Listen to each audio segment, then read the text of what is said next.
नमस्कार दोस्तों, आज एक बार फिर विद्यार्थियों के स्टूडेंट्स की डिमांड पर हम आपके सामने एक नया टॉपिक नरेशन लेकर आए हैं। और इस नरेशन के लिए कुछ विद्यार्थियों ने बोल रखा था, सर आप नरेशन पढ़ा दीजिए। तो फिर मैंने सोचा कि चलो इस नरेशन नाम के टॉपिक पर भी एक अच्छा सा वीडियो बनाता हूँ। और ये जो नरेशन है आज मैं आपको इसके लिए बहुत अच्छी तरह से समझाऊंगा। तो लिखा हुआ है यहाँ पर नरेशन। सबसे पहले हमें नरेशन पढ़ने से पहले ये समझना होगा कि होता क्या है नरेशन। तो नरेशन मीन्स आप ऐसे समझ लीजिए, जब हम बातें करते हैं तो बातें जो होती हैं उसमें एक डायरेक्ट स्पीच होती है और एक होती है इनडायरेक्ट स्पीच। कैसे बोले, ये हम हैं यानी मैं हूँ, मैं कह सकता हूँ ये हमारी मम्मी है और ये कौन है भाई, पापा। मैंने अपनी बात मम्मी से कही कि मम्मी मुझे एक चॉकलेट चाहिए।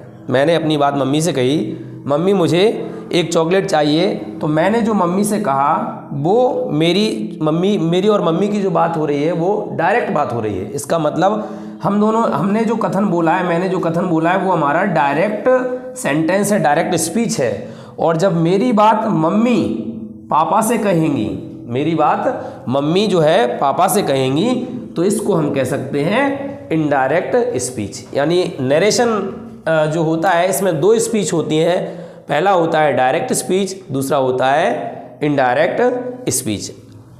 हालांकि अपन डायरेक्ट स्पीच और इनडायरेक्ट स्पीच पर ज़्यादा चर्चा ना करते हुए इनको अंग्रेजी में चेंज कैसे किया जाता है, इनको बदला कैसे जाता है, इस बात पर अपन फोकस करते हैं। तो देखिए यहाँ पर लिखा हुआ है कि कैसे बदलेंगे हम डायरेक्ट से इनडायरेक्ट स्पीच में। तो इसके लिए भाई 2-3 टाइप्स होते हैं। मैं आपको लगभग 4 टाइप या 5 टाइप में इसको कंप्लीट कराने वाला हूँ। तो देखिए, सबसे पहले जो टाइप 1 होता है, टाइप 1 में हम देखेंगे प्रेजेंट टेंस के जितने भी सेंटेंस होंगे उनको बनाना सीखेंगे और कैसे पर्सन चेंज किया जाता है। इस टॉपिक में सबसे जो मेन चीज़ है, मेन अगर कुछ बात है तो वो है पर्सन चेंज करना। ये जो पर्सन का मैंने ग्राफ बना रखा है ये आपके लिए बहुत ज़्यादा यूज़फुल है, इसलिए भाई स्क्रीनशॉट जरूर ले लेना इसका, क्योंकि आपको बाद में फिर कभी ऐसा ना हो कि मैं दोबारा से आपको किसी वीडियो में ना दूँ। तो इसके लिए सबसे पहले मैं आपको बताऊंगा कि जब सेंटेंस हमारा प्रेजेंट का होता है और उसको हम डायरेक्ट से इनडायरेक्ट में चेंज करेंगे, तो इसके लिए अगर सेंटेंस में से या सेज दिया है तो आप से और सेज का से और सेज लिखेंगे। ठीक है, कुछ विद्यार्थी कहते हैं कुछ किताबों में से और सेज का टेल और टेल्स भी लिखा होता है, तो उसमें कोई आपत्ति नहीं, उसमें कोई दिक्कत नहीं है। आप टेल और टेल्स भी लिख सकते हो, लेकिन आप कोशिश ये करना कि से और सेज ही लिखें। इसमें आपको दोनों बातें गलत नहीं होंगी। आप से और सेज लिख दीजिए तो भी कोई दिक्कत नहीं है, टेल और टेल्स लिख दीजिए तो भी कोई दिक्कत नहीं है। दूसरी बात, अगर से टू लगा है तो फिर भाई ये कंपलसरी हो जाता है कि आपको इसे टेल में ही बदलना होगा। अगर टू लगा है साथ में, प्रपोजिशन टू लगा है से के साथ, तो फिर आपको टेल में ही, फिर आप यहाँ पर से नहीं लिख सकते हो।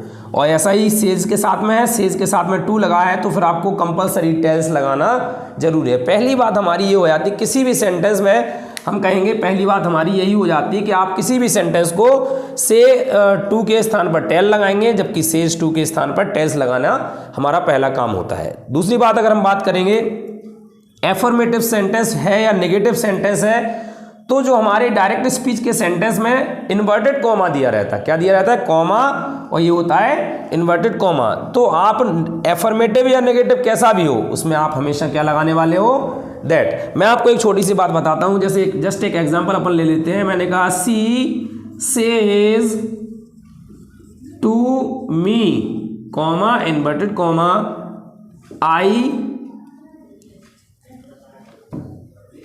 I was sleeping। तो देखिए भाई, यहाँ पर आपको ध्यान से देखना होगा। मैंने अभी आपको जो बताया है वो आप यहाँ पर इंप्लीमेंट करके देखते हैं। सी के प्लेस पर आपको क्या लिखना होगा? सी। जबकि मैं कहूँगा सेज टू के सेज के साथ में क्या लगा हुआ है? टू। अब भाई टू बोला था मैंने, तो क्या बोला था? कंपलसरी है कि टेल्स में बदलो इसको। टू लगा हुआ है तो उसको आप कंपलसरी टेल्स में बदलना होगा। तो हम कहेंगे सी के स्थान पर सी, सेज के स्थान पर क्या आने वाला है? टेल्स, और मी के स्थान पे आने वाला है मी, तो हो जाएगा सी टेल्स मी। अब इन्वर्टेड कॉमा देखिए, कॉमा इन्वर्टेड कॉमा, सेंटेंस कैसा है, एफर्मेटिव या नेगेटिव, तो आगे वाला सेंटेंस हम कहेंगे ये जो हमारा रिपोर्टेड स्पीच का सेंटेंस होता है, इसको भाई रिपोर्टिंग स्पीच कहते हैं, इसको रिपोर्टेड स्पीच कहते हैं। जो हमारा रिपोर्टेड स्पीच का सेंटेंस होगा वो सिंपल होगा, तो हम यहाँ पर इन्वर्टेड कॉमा के स्थान पे लगा देते हैं दैट। क्या लगा देते हैं भाई, दैट। बस दैट लगाने के बाद फिर मुझे क्या करना पड़ता है आगे, अब हमारे ये पर्सन चेंज होना शुरू हो जाते हैं, जिसके लिए मैंने आपसे कहा कि पर्सन चेंज जो होते हैं वो नियम के अनुसार होते हैं। इनके नियम क्या होते हैं भाई, फर्स्ट पर्सन जो होता है वो सब्जेक्ट से बदलता है, सेकंड पर्सन जो होता है वो ऑब्जेक्ट से बदलता है, जबकि थर्ड पर्सन नो चेंज होता है। फर्स्ट पर्सन सब्जेक्ट से, सेकंड पर्सन ऑब्जेक्ट से and third person no change. इसको याद करने के लिए आपने पढ़ा होगा, सीखा होगा सन/123, सन/123, ये सबसे बढ़िया बेहतर ट्रिक होती है। फर्स्ट पर्सन सब्जेक्ट से, सेकंड पर्सन ऑब्जेक्ट से and third person no change. अब ये फर्स्ट सेकंड पर्सन होते क्या हैं, तो देखिए यहाँ पर लिखा हुआ है आई और वी, मी और अस, माई और अवर, इन सभी को हमने फर्स्ट पर्सन की श्रेणी में रखा हुआ है, जबकि सेकंड पर्सन में सिर्फ क्या आता है यू एंड योर, जबकि थर्ड पर्सन में क्या आता है he, him, his, she, her, they, them, there.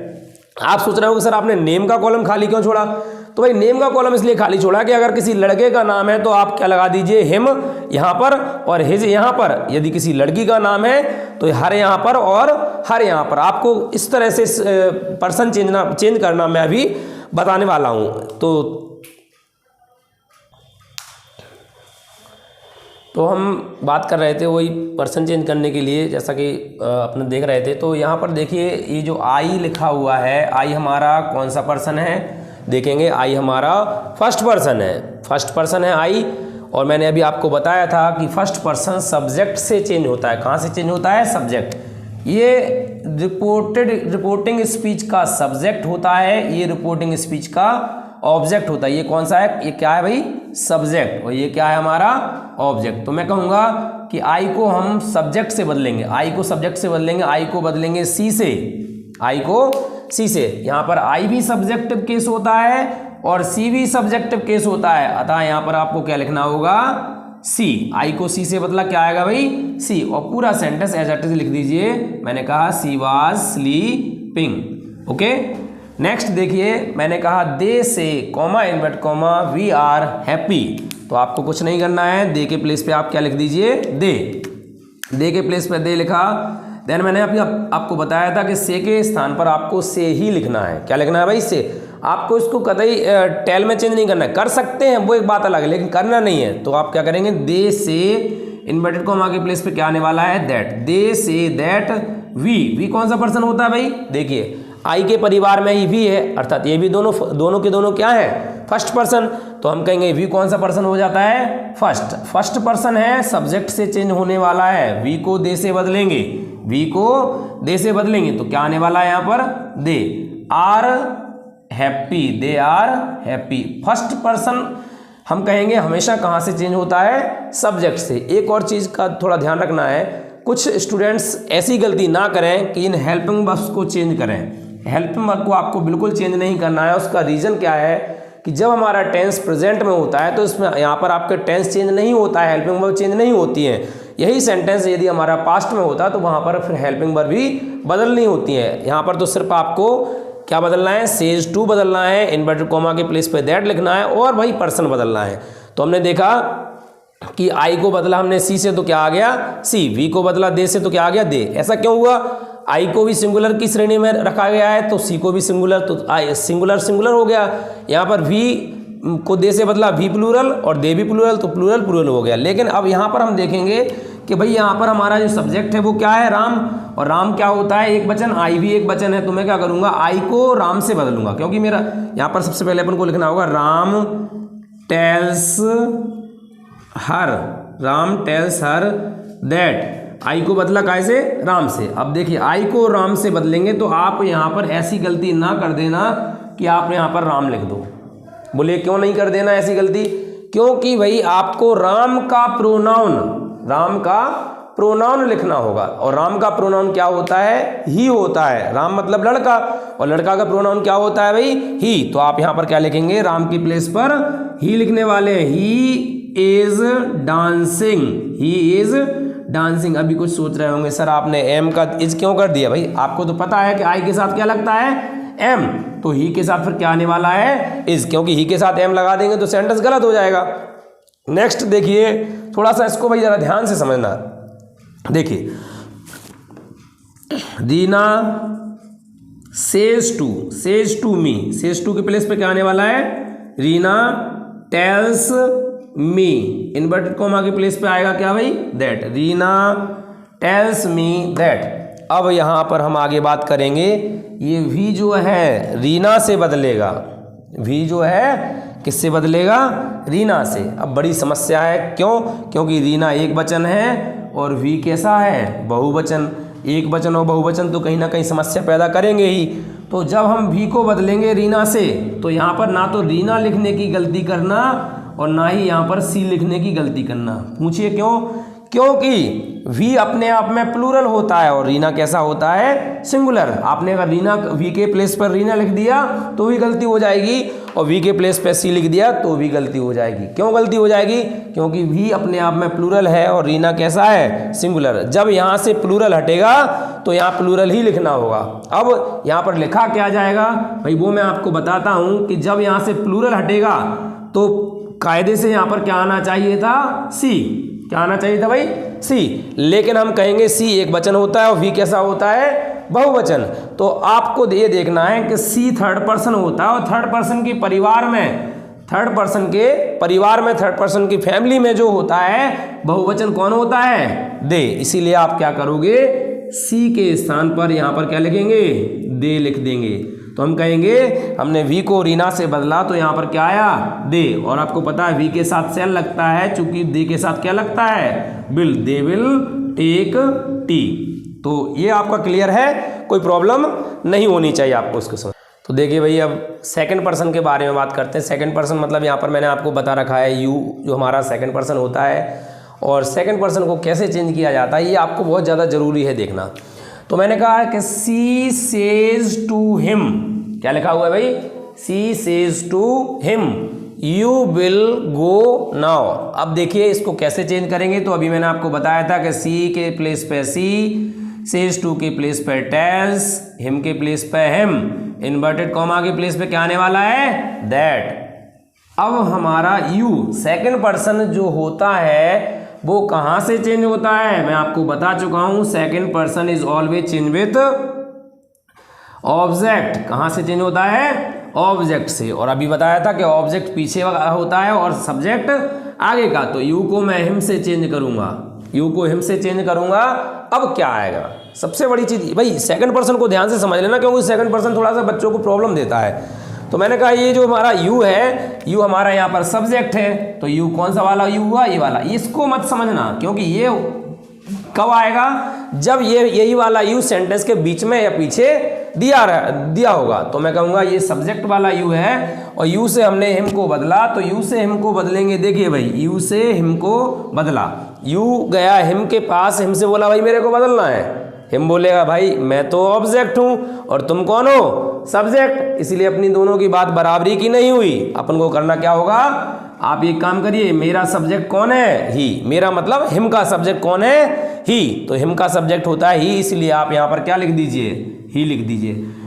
अगर हम कहेंगे कि अभी भी समझ में नहीं आया तो एक चीज़ और देख लो कि देखो भाई, जो यू होता है वो सब्जेक्टिव केस, हिम होता है ऑब्जेक्टिव केस। अगर आप यू के स्थान पर डायरेक्ट हिम लिख दोगे तो बात बराबरी की नहीं होगी। इसीलिए आपको हिम का सब्जेक्ट यहाँ पर क्या लिखना होगा? ही। अगर यहाँ पर हर दिया होता तो हम क्या लिख देते? सी। अगर हम यहाँ पर अस दिया होता तो लिख देते वी। इसी प्रकार से कोई भी ऑब्जेक्ट दिया होता है इनमें से, उनका आपको क्या लिखना पड़ता? सब्जेक्ट। जैसे नेक्स्ट सेंटेंस में देखिए, ही सेज टू मी का, ही सेज टू देम का हो जाएगा ही टेल्स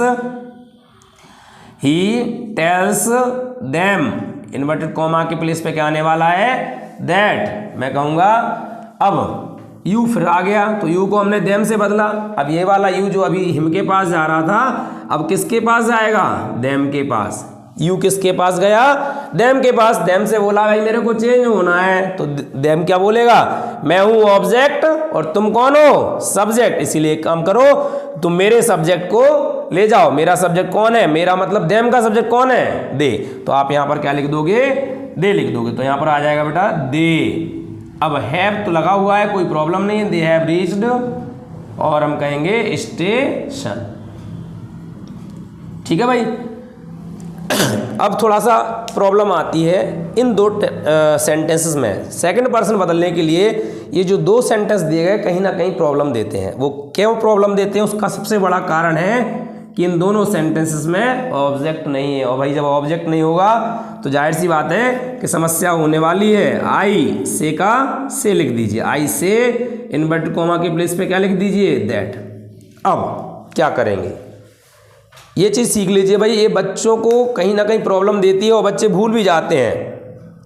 सभी विद्यार्थी इस चीज़ पर फोकस करना कि सर क्या समझाना चाहते हैं, क्योंकि भाई थोड़ा सा इसमें क्या इमेजिन करना पड़ेगा, मानना पड़ेगा। गणित में हम मानते नहीं है, माना कि उसकी आयु x है, ये वो, तो हमें वही सारी चीज़ें इसमें भी थोड़ी सी माननी पड़ेंगी। मैंने कहा यू को हम सेकंड पर्सन कहते हैं जो कि ऑब्जेक्ट से चेंज होता है। अब दिए गए रिपोर्टिंग स्पीच में ऑब्जेक्ट तो है ही नहीं, इसीलिए हमें एक चीज़ का ध्यान रखना पड़ेगा। क्या ध्यान रखना पड़ेगा, वो ध्यान ये होगा कि यदि सेंटेंस का सब्जेक्ट फर्स्ट पर्सन है, कौन सा पर्सन है भाई, फर्स्ट पर्सन, तो ऑब्जेक्ट के स्थान पर हम थर्ड पर्सन मान लेंगे।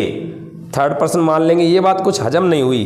बोले सर यदि यहाँ पर आई या वी में से कुछ भी है, फर्स्ट पर्सन है यानी कहेंगे आई होगा या वी होगा, फर्स्ट पर्सन दो ही होते हैं। यदि सब्जेक्ट के स्थान पर फर्स्ट पर्सन है तो ऑब्जेक्ट के स्थान पर हमेशा थर्ड पर्सन होगा। अब थर्ड पर्सन कौन कौन होते हैं भाई, ही, सी, दे। आपकी जो मर्जी है उसको लिख दीजिए, ही, सी और दे, कोई भी आप लिख सकते हो। तो यू को आप जब बिना ऑब्जेक्ट के बदलोगे तो हम देखेंगे इधर यदि यहाँ पर फर्स्ट पर्सन है तो यहाँ पर आप क्या लिख देंगे, ही, सी या दे। इसमें कोई बाउंडेशंस नहीं है, बस इतना ध्यान रखना। इधर हेल्पिंग वर्ब का ध्यान रखना भाई, और हेल्पिंग वर्ब का ध्यान रखोगे तो कहीं से कहीं तक आपको कोई दिक्कत नहीं होने वाली है। तो आप लिख देंगे यहाँ पर ही, सी और दे। बेसिकली आप लोग इसमें ही लिखा करो, क्योंकि सी और दे तो फिर जरूरत पड़ने पर ही लिखा जाएगा। तो मैं कहूँगा यहाँ पर आप इनमें से किसी को भी लिख सकते हो, then can do it. Clear है भाई सभी को। ऐसा ही नेक्स्ट सेंटेंस में दिया गया है, ही सेज इन्वर्टेड कॉमा के प्लेस पे दैट। अब यू सेकंड पर्सन है, देखिए चेंज करेंगे ऑब्जेक्ट से, ऑब्जेक्ट से चेंज किया तो देखा कि ऑब्जेक्ट तो है नहीं। अब यहाँ पर हमने देखा कि ही कौन सा पर्सन है, थर्ड पर्सन। ही थर्ड पर्सन है तो यहाँ पर हम कौन सा मानेंगे, फर्स्ट। फर्स्ट पर्सन में कौन कौन होता है, आई और वी। आप चाहो तो जिसको लिखना चाहो उसको आप यहाँ पर लिख सकते हो। तो मैं यहाँ पर लिखता हूँ यू को आई से मतलब चेंज करेंगे तो यहाँ पर सब्जेक्ट क्या आने वाला है, आई, और ये जैसा का तैसा लिख देंगे, I did not play hockey, I did not play hockey. और यहाँ पर हम क्या करेंगे, इसको कंप्लीट कर देंगे। हाँ भाई, तो जो मैं बात कर रहा था सेकंड पर्सन के बारे में वो तो सभी लोग क्लियर है। अब बात करेंगे थर्ड पर्सन के बारे में। थर्ड पर्सन कौन कौन होते हैं, ही, सी, दे, नेम। भाई ये हमारे कौन होते हैं, थर्ड पर्सन। सबसे सिंपल है थर्ड पर्सन चेंज करना। क्या है भाई सबसे सिंपल, थर्ड पर्सन चेंज करना। तो इसमें मैं बात करूंगा ही सेज टू के प्लेस पे क्या आने वाला है, tells. He tells me inverted comma के प्लेस पे that, he tells me that. अब ये देखिए भाई दे आ गया। दे कौन सा पर्सन बताया था अभी मैंने आपको, थर्ड पर्सन। दे कौन सा पर्सन है, थर्ड। तो हम कहेंगे थर्ड पर्सन नो चेंज होता है। कैसा होता है, थर्ड पर्सन नो चेंज। तो आप दे का क्या लिख दीजिए, दे। नो चेंज का मतलब ये मत समझना सेंटेंस में कुछ नहीं बदलना है भाई। अगर कुछ और चीज़ें बदलने लायक होती तो उसको भी हम बदल देते। तो मैंने कहा दे थर्ड पर्सन है, नो चेंज रहेगा, दे का दे लिख दिया। दे हैव कॉल्ड और मी, इस प्रकार से कोई प्रॉब्लम नहीं है। हम कहेंगे नीचे दिया गया है, they say to us, they tell us, they tell us inverted comma के प्लेस पे आने वाला है दैट रीना। अब रीना क्या होता है, थर्ड पर्सन होता है। क्यों, क्योंकि भाई हमने बताया था अभी नाम, रीना क्या है, नाम है। तो नाम है तो नाम कैसा होता है, थर्ड पर्सन है, और थर्ड पर्सन चेंज नहीं होता। अब आप यहाँ पर गलती से सी मत लिख देना। आपका सर अभी आपने पिछले सेंटेंस में बताया था कि नाम हो तो उसका प्रोनाउन लिख देना। भाई प्रोनाउन कब लिखेंगे, वो आपको सिचुएशन पता है कि जब हम कहेंगे सब्जेक्ट को, और सब्जेक्ट से के स्थान पर नाम अगर दिया होता तो उसका हम प्रोनाउन लिखते। यहाँ पर तो हम देखेंगे ये हमारा जो रिपोर्टेड स्पीच है उसमें ही नाम दिया गया, तो वहाँ पर आपको चेंज नहीं करना है। तो मैंने कहा कि रीना के प्लेस पे हम क्या लिख देंगे, Reena will take tea, Reena will take tea. इस प्रकार से हम देखेंगे कि ये सारा का सारा जो पर्सन चेंज करने का जो तरीका था वो मैंने आपको बता दिया। अगर किसी को फिर भी समझ में ना आए तो बता देना, मैं उसके लिए फिर दोबारा से समझा दूंगा। और हाँ भाई, एक चीज़ का ध्यान रखना है आप लोगों को, वो क्या है, आप लोग चैनल को सब्सक्राइब नहीं कर रहे हो, लाइक कर रहे हो, देख रहे हो, बाकायदा व्यूज़ बढ़ा रहे हो, लेकिन चैनल को सब्सक्राइब नहीं कर रहे हो। आप ज़्यादा से ज़्यादा शेयर करें और सब्सक्राइब करें। धन्यवाद।